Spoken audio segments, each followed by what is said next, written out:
লাশটা খাটিয়া কবরের পাশে রেখে একজনকে দুজনকে ওই বালতি দিয়ে জগ ও মগ বালতি দিয়ে কবরে নামিয়ে এবার পানিগুলো ছিটে ছিটে ফেলে, পানিগুলো ফেলে 2-4 বস্তা শুকনা বালু দিয়ে বিছিয়ে তারা গরু করে লাশ নামিয়ে দেয়। তারা গরুকে মাটি মঞ্জিল করে যে তার বাড়ি চলে যাচ্ছে। কোনোদিন ভেবে দেখেছেন এবার যে পানিটা চুঁয়ে চুঁয়ে উঠছে ওটা ছিঁচবে কে? কেউ যাবে না।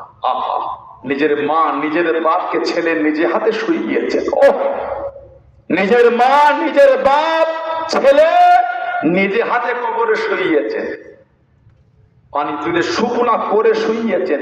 পানি যেটা চুঁয়ে চুঁয়ে এবার উঠছে ওটা ছেঁচতে কেউ যাবে না। মুমিন যদি আমরা হতে পেরেছি আল্লাহ পাক আমাদের কবরগুলিকে জান্নাতের টুকরা করে দেবে। জোরে বলুন, বলেন আল্লাহুম্মা আমিন। আল্লাহ আমাদের আব্বা আম্মা, আল্লাহ আমাদের দাদু দাদি, আমাদের নানা নানি, প্রত্যেকের শ্বশুর শাশুড়ি, আহলিয়া আলা আওলাদ, আল্লাহ আমাদের প্রত্যেকের আল্লাহ দয়াময় দেখো, আমাদের প্রত্যেকের ভাই বোন আত্মীয় স্বজন আল্লাহ দয়াময় দয়া করে গোটা পৃথিবীর মুমিন মুসলমানদের কবরগুলিকে আল্লাহ জান্নাতের টুকরা করে দেয়। বলুন আমিন, বলেন আল্লাহুম্মা আমিন, জোরে বলেন আল্লাহুম্মা আমিন। সারা জীবন তো লোকের লাশ কাফন জড়িয়ে কবরে নামালাম, একদিন লোক আমাদের লাশ কাফন জড়িয়ে কবরে নামাবে, ভয় হয় না? ভয়। সারা জীবন লোকের লাশ কবরে নামিয়ে 3 মোটা করে আমরা মাটি দিই, জান না কি বলে দিই? মাটি মিনহা খালাকনাকুম ওয়া ফিহা নুঈদুকুম ওয়া মিনহা নুখরিজুকুম তারাতান উখরা। এটা কোরআন শরীফ সূরা তাহা 55 নম্বর আয়াত। ইদানিং আমাদের বাড়ি কিছু যুবক ভাই তারা 3-4 ফেসবুকে ভিডিও দেখে বলে এগুলো বলা যাবে না, বেদাত। কেন ভাই আপনার ভালো লাগে না? বললেন না। ভালো লাগে না বললেন না, বিসমিল্লাহ বলে দেন।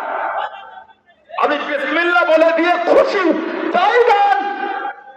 আমি আপনাকে 5 শব্দ বলবো না তো, কিন্তু আমরা যখন মিনহা খালাকনাকুম বলে দিই কেন ঝগড়া করেন? কেন অশান্তি করেন?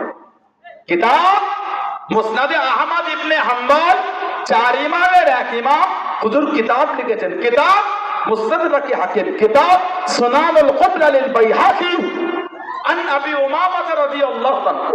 হযরত আবি উমামা রাদিয়াল্লাহু আনহু থেকে হাদিস শরীফ এসেছে, ক্বালা লাম্মা উদিয়াত উম্মে কুলসুম ইবনাত রাসূলিল্লাহ সাল্লাল্লাহু আলাইহি ওয়াসাল্লাম ফিল কবর।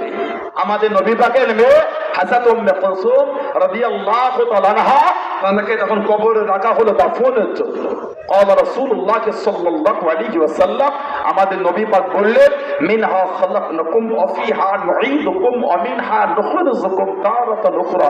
আমাদের নবী বলে নবী পাকের মেয়ের কবরে মাটি দিয়েছিলেন। যদি বলবেন না সুবহানাল্লাহ।